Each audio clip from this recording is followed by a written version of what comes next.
because they're not separate.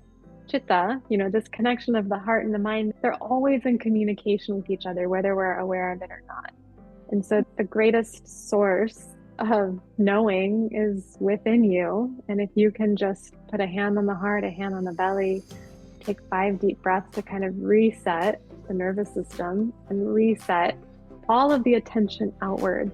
Everything you need is right here. Hey everybody, and welcome back to this week's episode of Her Daily Rhythm. If you haven't met me before, I'm your host, Natalie Smythe, a naturopath and meditation teacher, guiding you on this journey with our sponsors Fembird, and they're a holistic platform dedicated to democratizing women's health from menstruation into menopause. And so on this week's episode, I think it's one of my favorite episodes to date, we are interviewing Claire Ragozzino. She is a certified Ayurvedic counselor and yoga instructor with a background in holistic nutrition and natural cooking. And so she is the founder of Vidya Living, which is a platform dedicated to holistic wellness that infuses the ancient wisdom of Ayurveda and yoga with modern living. So we really discuss her book. She's got a wonderful book that I really endorse everybody to get because it really simplifies all of the components that we speak about in Ayurveda. So this episode was deeply nourishing because we are in the Northern Hemisphere in summer. And I think Ayurveda really helps us look at that lens of how to live our lives holistically and sensorily without all of the kind of the consumerist wellness. So it's always guiding us back to health. And that's certainly what we speak about in this episode. So stay tuned. As always, like, share, comment, and share any questions so we can always answer and guide the episodes. So welcome so much, Claire. Thank you. Thank you for having me. It's so nice to be here. Yeah, so I guess what I would love to dive straight into is, what does Vidya Living mean to you? It's a great question. When I think of the word Vidya, we often think of the Ayurveda, this kind of lineage of knowledge. And when I think of the word Vidya, one of my favorite translations is piercing through the veil of confusion to see clearly. My first yoga teachers described it this way.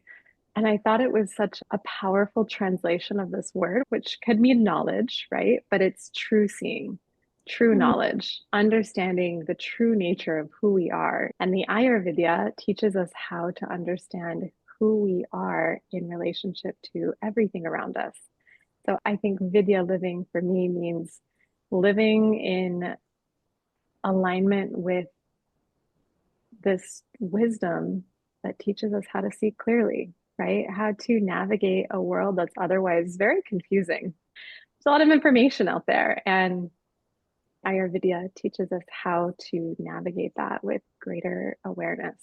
So I think Vidya living is about living in alignment, living with awareness, living with clarity, and finding that reconnection, that revealing of our true nature.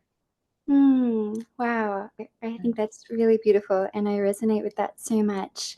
But I wonder, had you always looked at the world from that landscape?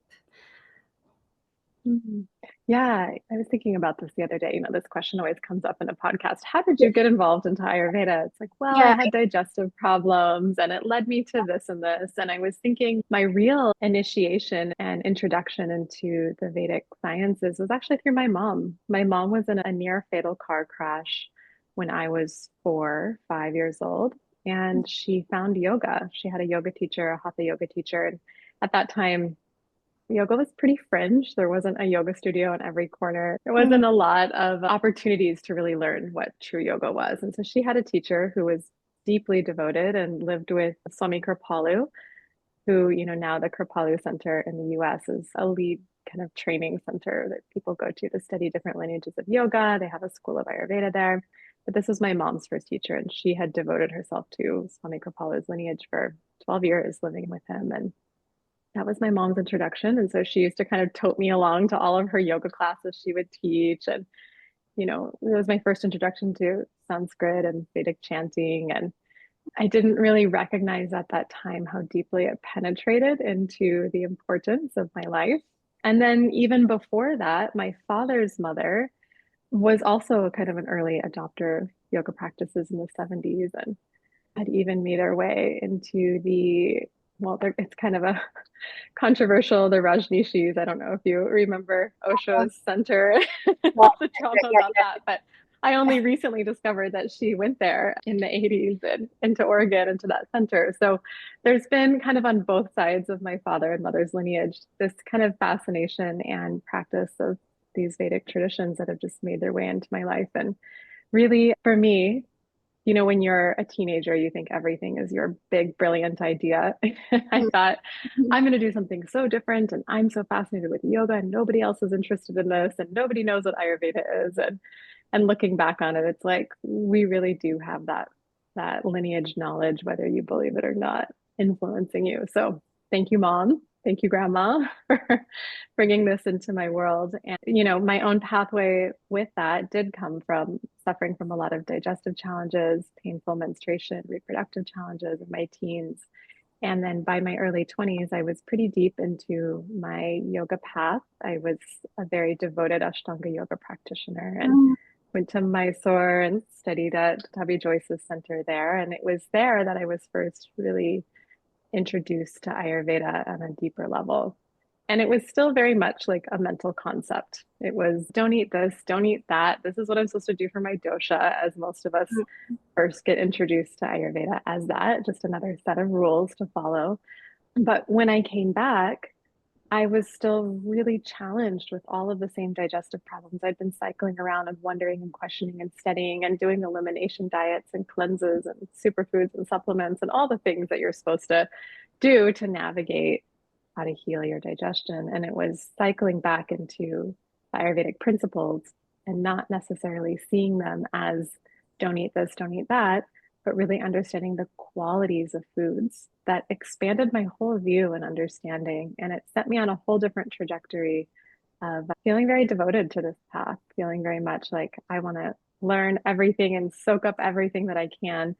And as a result, found a lot of healing and expansiveness in my body and in my mind. Oh, Yeah. wow. Yeah, I think there is always the seed within us, and I think we all have our journey to evolve ourselves and our consciousness. And usually that happens through a sidetrack or a ton of bricks, or like it's the healing journey. I think for most practitioners, it seems to be the case. It either happens young and then you go off onto this course, or it might happen later in life. But I guess the main reason I asked you that question is I'm not sure about you, but what I'm really observing, or because I know that's a common question and I want to steer away from it, but I can't help but noticing the world around us is there's such tightness, and the media, what is happening globally, it's catastrophe after catastrophe, and it's in our pocket, it's on our tables, it's in our meals, it's in every conversation, and it's this weightedness. And I think people, it's been a slow transition, but I think people are just really questioning their existence, but then are getting a little bit stuck because maybe they don't have Ayurveda, they don't have a practice to the science of life, they don't have these practices that you speak about in your book, like breath or meditation or just witnessing. So I guess, Mm. what are you maybe noticing around you as far as what the majority of people that haven't had a seed planted into the natural world? And sorry, that's a very big open question, but I wonder if there's something that resonates with you there. Well, I thought it was just us Americans that were struggling, but glad to hear it's a global experience.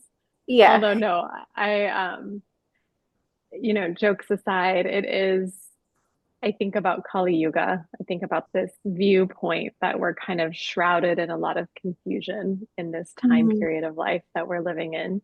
And I Mhm. think that unfortunately, as wonderfully connected as our phones make us, they make it even more difficult to trust ourselves, to Mm. cultivate those things that give us clear vision, that bring that vidya, that clear seeing into our life that helps us to navigate with discernment, this, not that.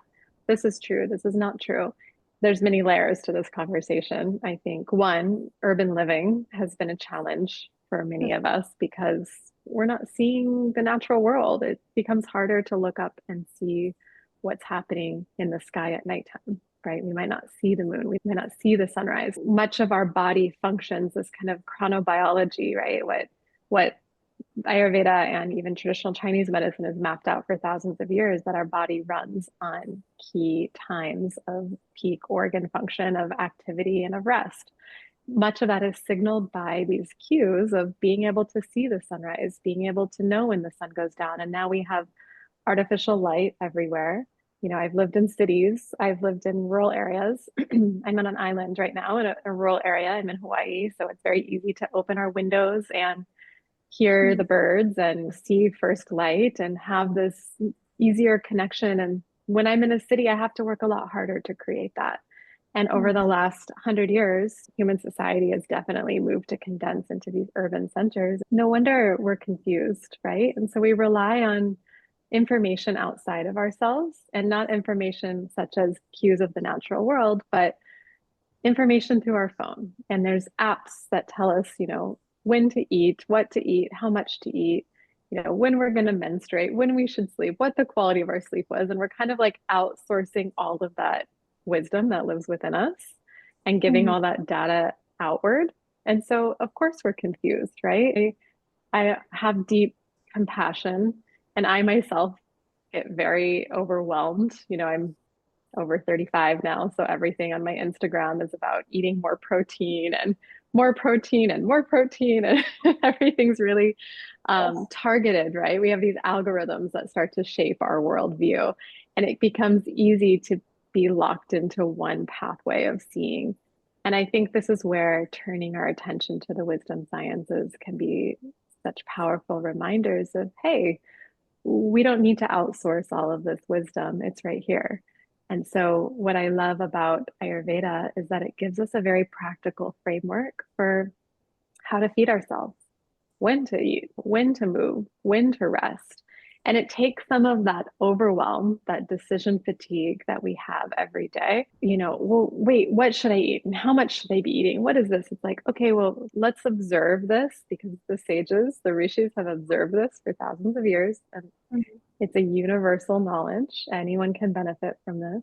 I love that you across the ocean are experiencing very similar things in your body according to these peak times of day of activity and rest, as I am over here on the other side of two oceans, really. And we can kind of return to this knowledge. And the more that you get to practice and experience it, Ayurveda can feel like a very vast and overwhelming body of knowledge, because you're learning a new language. If Sanskrit isn't familiar to you, you're not only learning a foreign language in itself, but like this concepts applied to the body might be very intuitive, but they also might feel like, oh, I hadn't thought of it that way, or I need time to practice it. And so whenever I'm sharing these practices, these foundational practices of Ayurveda, I really invite people to observe them in their own body. And there's a very basic framework called the gunas, the 20 qualities that are so essential. When we read a book about Ayurveda, we often just glaze past them. We're like, okay, hot, cold, light, heavy, I get it. That's, understood. And then we blaze past it. But the key to understanding yourself and to kind of regaining your power, to bring back that awareness. And so you're not looking outward to be told when to do what and what to eat and how much and how to sleep. You can really gain that power back by observing your experience. And Ayurveda gives us these gunas, these very tangible framework for observing, if you're feeling a certain way, how can you bring in that opposite quality to create balance? Very simply, we were both, commiserating how hot it is already in June. And we're both in our tank tops, and we're wearing, we're not wearing big, heavy sweaters. We're not eating really hot, warming soups. We're not drinking really, spicy, hot soups and beverages. We're doing things that are going to naturally cool the body down. So this very foundational understanding of like increases like. If we're very hot, we're not going to do things that are going to add more heat to our body in an already hot time of year. There's a very simple logic to it. We're going to do things that cool us down, both the diet that we eat and the lifestyle choices that we make. And it helps us to maintain that natural kind of homeostasis that the body wants to be in. Instead of getting overwhelmed of how many calories, how much protein, how much fat, how much carbs, how much exercise and output am I doing, we can kind of quiet the noise and come back to this very practical framework of what are these qualities I'm observing in my body? How am I feeling? To me, that is the antidote to feeling overwhelmed in a very overstimulated world. Wonderful, we have our phones. It's a double-edged sword because knowledge necessarily isn't more embodied, empowered knowledge, right? It's not wisdom. And it becomes that wisdom when we get to live it, when we get to experience it, when we get to know this is how I feel in relationship to everything around me. All of life is relationship. And so I think when we feel more empowered that we get to navigate with greater awareness and clarity, we don't feel like we get lost in this very fast moving river and current of information. We get our feet back on the ground, we get anchored in our bodies. And that is the true definition of health in Ayurveda, svastha. Svastha means to be seated in ourselves, our true selves, not all of the outward ideas of I should be doing this and I should be doing this. And, you know, I think it really takes us out of ourselves. And there's no way to navigate the world with clarity if we're not seated in our true selves. So for me, long answer to your question is these practices teach us how to really be in relationship with ourselves. And then all the questions around diet and how much information we take in, all of this becomes clear and we can make decisions with greater ease throughout the day because it's true nourishment. It's everything that we take in through our five senses. It is everything from the food that we eat and we taste. Yes, this is one layer of nourishment. We have to eat the food because our bodies are made of, physical material and tissues that get replenished and it anchors us in our bodies.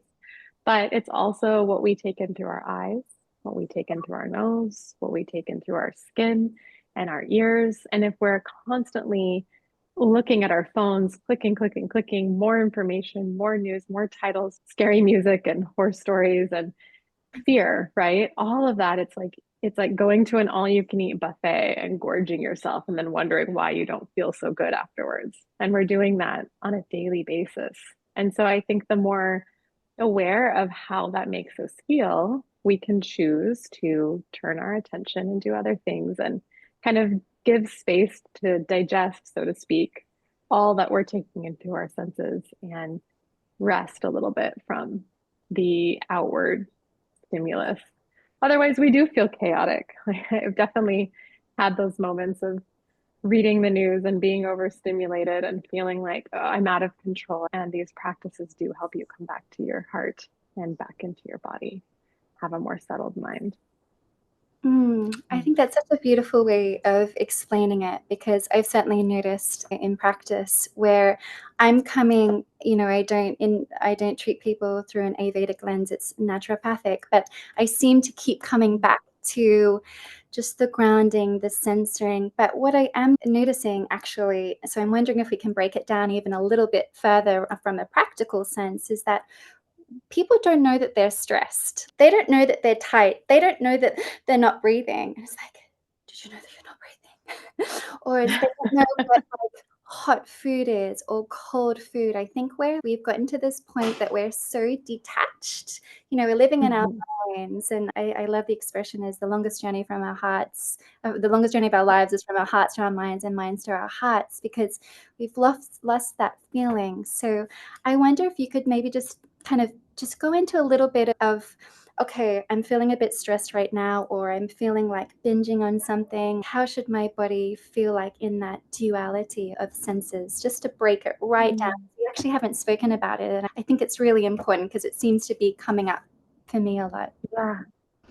Yeah. Well, first, what you're describing is being in a constantly activated state in our nervous system, the sympathetic nervous system. This is what we call the fight or flight.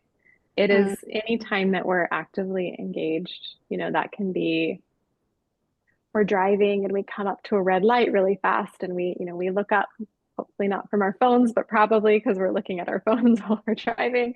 And then, oh my gosh, a red light and our body goes, and it sends all this adrenaline out into the system. And then it takes the whole day to decompress from that, right? And so then we Mm, can kind of move in this day of this heightened adrenaline state within the body and heightened cortisol state. And we've kind of been moving at this pace for quite a while, and maybe if not even our whole lives. We're kind of moving in this state of there's always kind of a subtle dis-ease in the body because we're in this sympathetic nervous system. It's not to say it's not good to be in the sympathetic nervous system. We need it to get things done and to be active, but we also need to be able to learn how to transition into our parasympathetic nervous system. Parasympathetic is our rest and digest mode. It's my belief, and some of the research that I've done, a lot of our food allergies that we're experiencing, and I don't know if it's the same where you are, but here in the States, there's a lot of attention on certain foods and food groups as being bad for yeah, no, you, right? Yeah, and a lot of allergy testing. And some of this is due to environmental factors, right? Like we're using glyphosates and other pesticides and things in our food system. Of course, this plays a role too. But largely, what I'm observing and what I see a lot in my practice is we're all, like you described, holding it all together, right? Like really clenching as we move through the world. And like you said, disconnected from the mind and the body. When we're constantly in a state of fight or flight, the body shuts down non essential functions. What it deems as non essential functions is our digestion, right? And so if we're shutting down the primary thing that really supports life, in the Ayurvedic view, everything leads back to digestion. We call Agni. And when the digestion is impaired, we cannot assimilate that nutrition. It clogs the body. It creates this kind of undigested waste we call ama. Ama can first, begin in the stomach and then spread through the body, making it hard for us to digest anything, and be it food or be it impressions of the mind.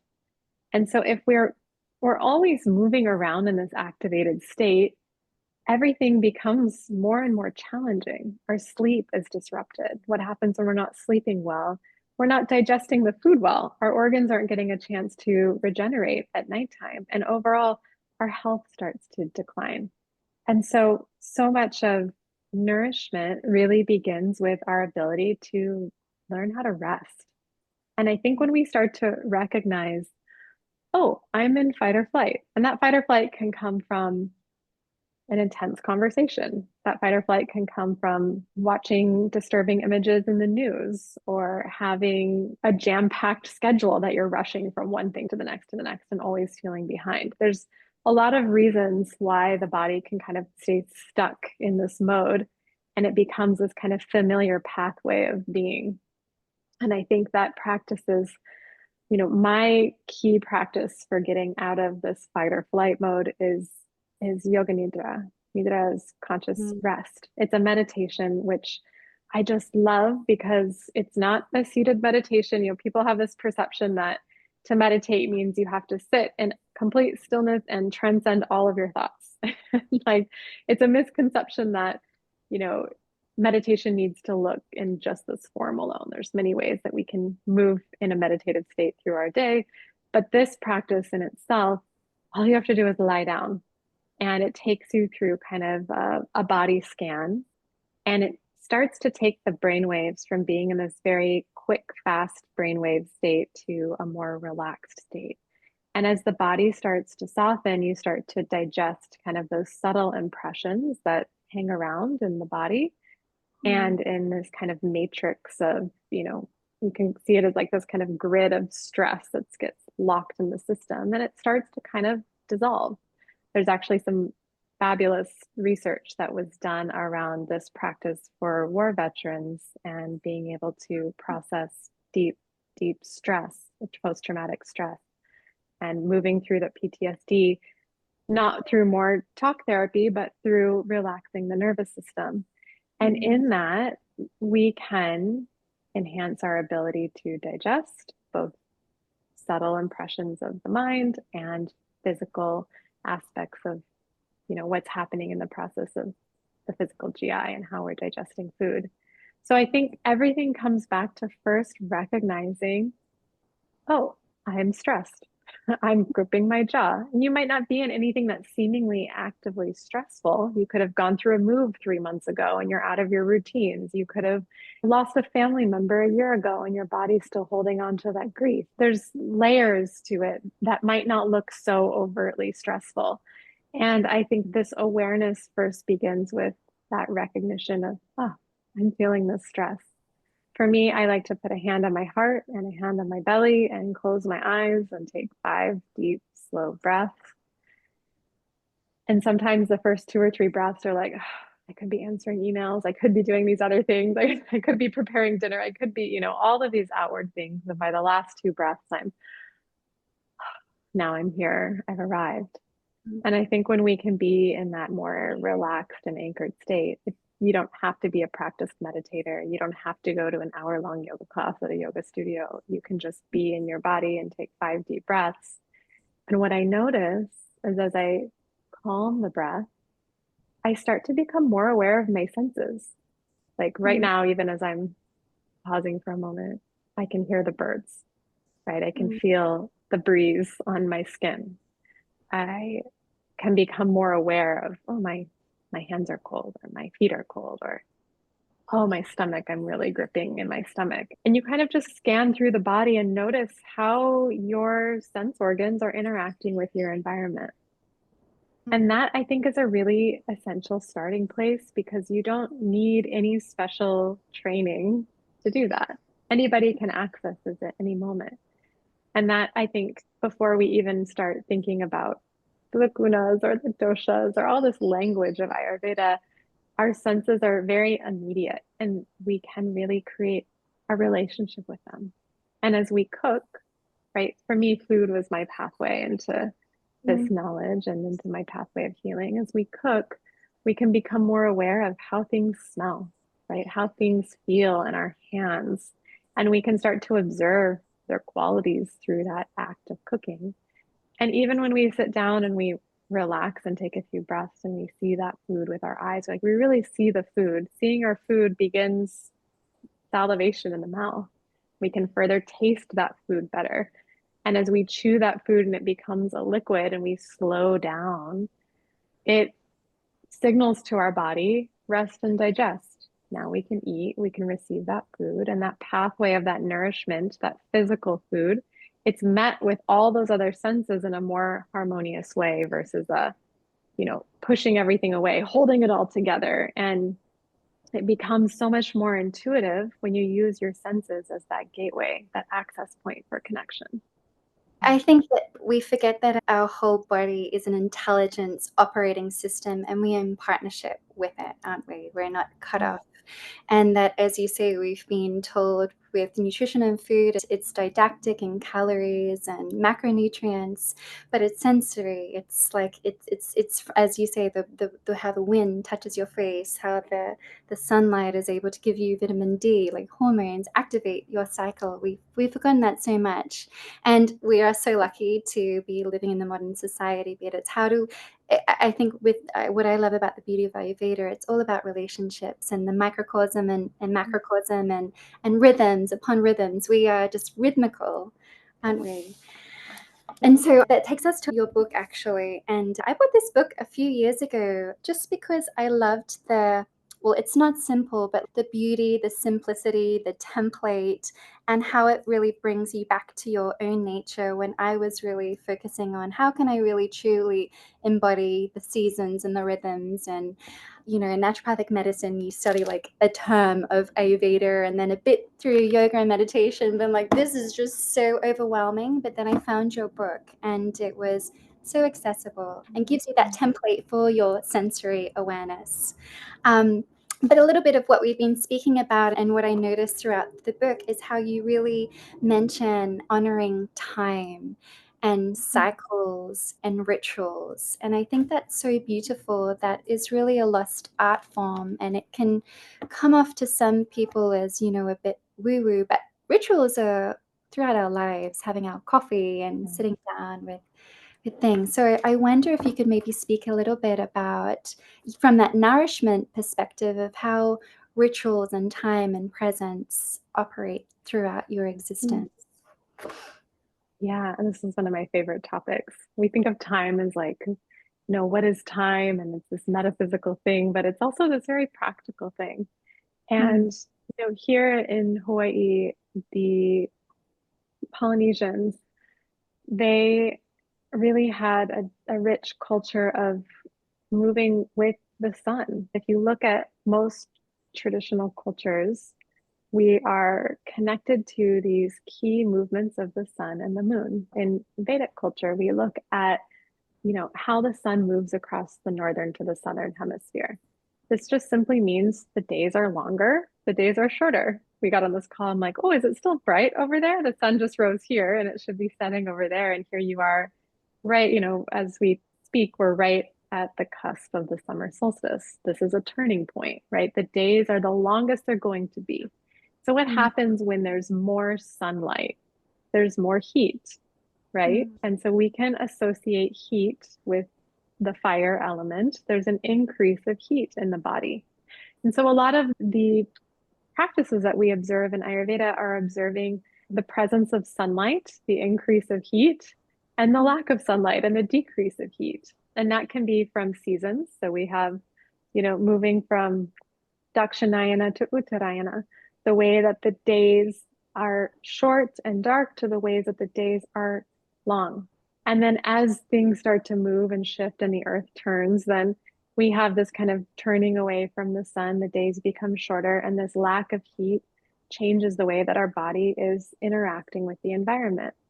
In the summertime, we tend to want to do things that balance out the increased presence of heat. Going Mm. back to digestion and everything being centered around digestion, in the summer, when it's very hot out, the body wants to cool itself down naturally. So we tend to think of digestive fire as kind of being in this region of the stomach. And what happens is in the winter, it condenses inward to the core of the body, right? We want to heat the core of the body, kind of like a furnace. So we like stoke that fire and naturally it gets stronger. And we have the ability to digest richer foods. We tend to eat richer, heavier, denser, more nourishing foods in the winter because it kind of builds our own buffer to the cold, harsh elements outside. And as the days get longer and the sun increases, the body says, okay, I don't need to circulate that heat so closely. I'm going to disperse it to the outer limbs. So naturally, if we're trying to eat beef stews and really, really rich, heavy, oily things in the summer, we're going to feel bogged down by it. So we tend to want to have things that are lighter, fresher, cooler in season, right? The things that grow in the summertime are those things that are green and bitter and light and juicy, fruits and ripe fruits and things that are going to be a little bit more cooling naturally to them. So if we're kind of following that rhythm, we're eating things that are going to be dense and heavy in the colder months because we have that strong inner fire. And then as the external fire is hot, we want to eat things that are lighter, cooler, hydrating. They're going to kind of buffer more moisture because what does the sun do and more daylight to the body? It dries up our natural moisture. So the things that we do in summer are going to be increasing that moisture. And then if you kind of cycle from how the rhythms of the arc of a year look, and you kind of Mm. go to the arc of a day, we look at those diurnal cycles when the sun rises and when it sets, and those nocturnal cycles when the moon rises and when it sets. And if for any of our botanists or biologists, we kind of look at all the different plants and organisms that function nocturnally and that thrive in the daytime, in the daylight. And so we're those diurnal creatures. We function in the daylight.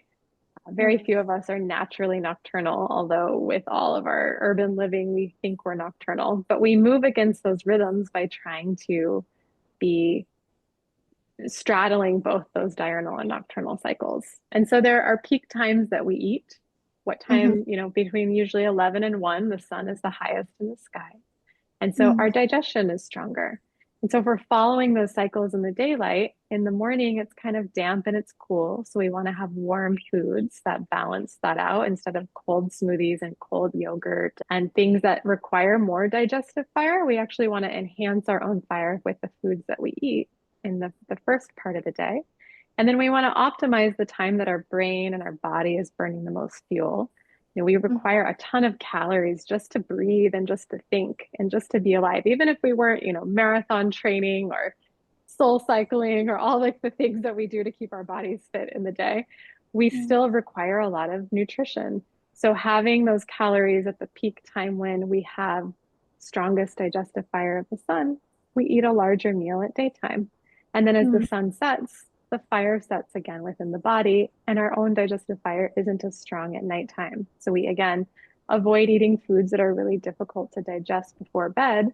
So our body has a chance to fast, and those organs get to metabolize and repair while we sleep. So it's really not very woo-woo at all.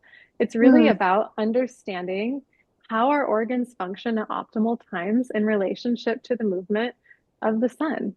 And being creatures of the sun, we need this light to live. And like you said, vitamin D and all that's happening in that exchange of sunlight on the skin and that aspects of understanding how to work with that fire within, it can feel very metaphysical, but it also can feel very anchored and rooted and simply, it's kind of like surfing. If you've Mm. ever surfed or if you've ever, been in a wave even or bodyboarded or anything like that, you can kind of feel there's like a natural current in the water. And that wave, if you're paddling and you catch it at the right time, you kind of ride that wave effortlessly to the shore. But if you don't catch that wave and you're kind of right behind it, you're paddling, paddling, paddling, and that energy is kind of pulling you back, and you have to work just as hard to get ahead of that wave. And Mm. living out of these rhythms is kind of like that. You're never quite catching the wave at the right time. And so you're eating and you feel full and tired. And then Mm. you go to bed and you feel heavy when you wake up and you can't get moving. But if you were to just adjust your schedule and your day, you often will find with small changes of timing, you can learn how to ride those natural rhythms so much more effectively, and life becomes much easier. At least that's been Mm. my experience with Ayurveda and understanding how to capture these daily and seasonal rhythms and just kind of move and ride those waves of life a little bit more effortlessly. I guess this is going off piste a little bit, but I seem to be having a lot of conversations now with young women, like coming up into their 30s. And every single young woman that I'm meeting, it's like they've had thyroid disorders, hypothyroid, they have endometriosis, PCOS, reproductive disorders. There's not one person that is not extremely suffering.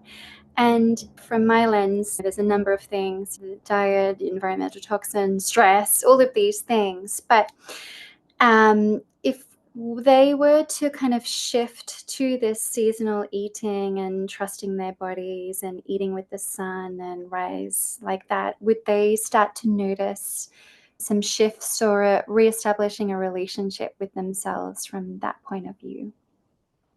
Absolutely. I have also seen so many young women navigating really challenging and painful reproductive imbalances. And so much of it, again, comes back to Agni, this concept of our digestive fire. We don't think that the timing of what we're eating would then Mm. later affect those tissues, but it Mm. does. And those reproductive tissues from this Ayurvedic lens are the deepest tissues of the body. And so it takes about 30 Mm. to 35 days to reach those tissues. I find that herbs and supplementation are very effective, but the most effective thing is caring for your Agni, your digestive fire. So being relaxed when we eat and following these natural rhythms. Within even just a month, I've seen women with very painful menstruation report having almost no pain again. And doing really, giving yourself, I think, at least 90 days to see those effects. But having been one of those women myself, I no longer have painful menstruation, and having seen women with PCOS be able to reclaim healthy ovulation timeframes and move out of women with endometriosis, managing endometriosis is very much associated with Vata, and Vata benefits from routine. I think routine, as someone that used to feel like, oh, routine is so strangling, I've actually found a lot of freedom in routines. And if we can look at how we can restore those daily rhythms, a lot of the things that seem incurable or untreatable really start to come back into balance. I've seen some pretty powerful transformations with just diet and lifestyle and reestablishing your rhythms alone. I think it's really that subtle. I think, we receive these diseases, we receive these messages, as they're messages for us to come back home to ourselves. Like, actually, I have a quote here, which is my favorite quote, just on the first page of your book, where it says, "This book is dedicated to the curious explorer within us all. May we know our true nature." Think maybe that sums up our conversation with a few minutes to go. But yeah, I think that's really it, isn't it? We've moved so far away from ourselves that there's that shift back. We have this ancient, deep science that you in Hawaii is sharing. I know you have incredible cleanses. I actually would love to, maybe if you could briefly share about the cleanses, because that's an important part of Ayurveda and within the shift of seasons as well. Well, Ayurveda has a whole branch of medical science that's just around learning how to restore health. Like the goal of Ayurveda is to maintain our health. And then there are things that will take us out of balance. And sometimes that can be for several years or decades of our life. And they need a little bit more focused measures to bring the body back in store. And this is called panchakarma. Panchakarma is best done with a practitioner or a trained physician because it's a very, very systematic approach to restoring the body.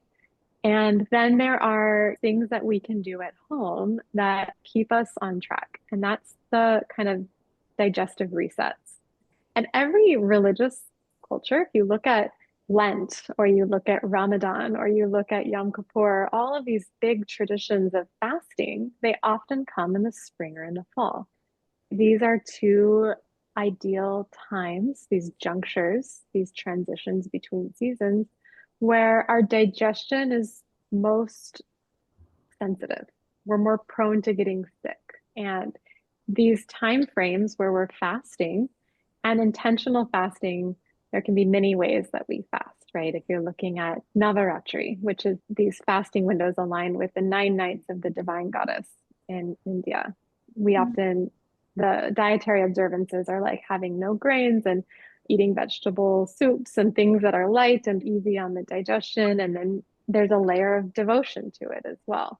So when I look at these kind of spiritual traditions of fasting and I think about how they show up in the time of the year, there's always a time that we bring restraint and then we celebrate with a feast and we rebuild our bodies. And Ayurvedic cleansing follows a bit of that. There's a preparation mode to slowly taper off of the habits that we were doing, a deeper and more targeted cleanse that helps to really restore the Agni, the digestive fire, and then a period of rejuvenation and rebuilding. And I think if we look at a lot of cleanses and cleansing, there's detox teas and celery juice fasts, and there's a whole modes of fasts that have blossomed in our commercial wellness world. And I think what they often miss is understanding how the digestive fire works and understanding how important it is to restore strength afterwards. There are lots of different tiers and levels of cleanses that you can do. I lead a home reset, like a home digestive reset that focuses on nourishing and cleansing, kind of resetting our sensory awareness of the world and building up our digestive fire, and then bringing those things that kind of build strength and anchor strength in the body again. And for some people, that might look like, having broths for a day. For some people, that might look like a longer and more intentional fast. But there's many ways we can bring moments of reset, and ultimately they all come back to restoring our digestive capacity. And so I think the next one I have is in the fall here in the Northern Hemisphere. And I align these dates with Navaratri because I think there's something really powerful when you're coming into these times that require a little bit more effort to kind of ride the coattails of a devotional mindset versus a punishing mindset. Like, I'm not going to eat these things anymore. I'm going to cut all this out of my life. Much like the book is like, let's get curious and let's explore like what's working for us and what's not in this season. And how can we create these loving parameters to just kind of reset ourselves and reset our spaces, move into the next, winter of rich baking and, holiday Mm, eating and things that bring us together with our loved ones and all the other things that nourish us. Let's kind of reset before we head into that time where we mm, want to have strong Agni. into that still devotional space. As you say, in every culture, it's how do you have that quiet? How do you fast? Are you able to listen within without the external agni, digestion, food, sensory overloads? Yeah, I Mm. completely attest. Well, just a couple of minutes to go, but is there any final thoughts about how people, women in particular, as can seek a deeper nourishment with themselves? I think the most important thing we can do on a daily basis is Mm, just hand on the heart, hand on mm, the belly, mm, 5 deep breaths to let all the noise of the mind go and to reconnect, like you said, that pathway between the heart and the mind, because they're not separate. Chitta, this connection of the heart and the mind, they're always in communication with each other, whether we're aware of it or not.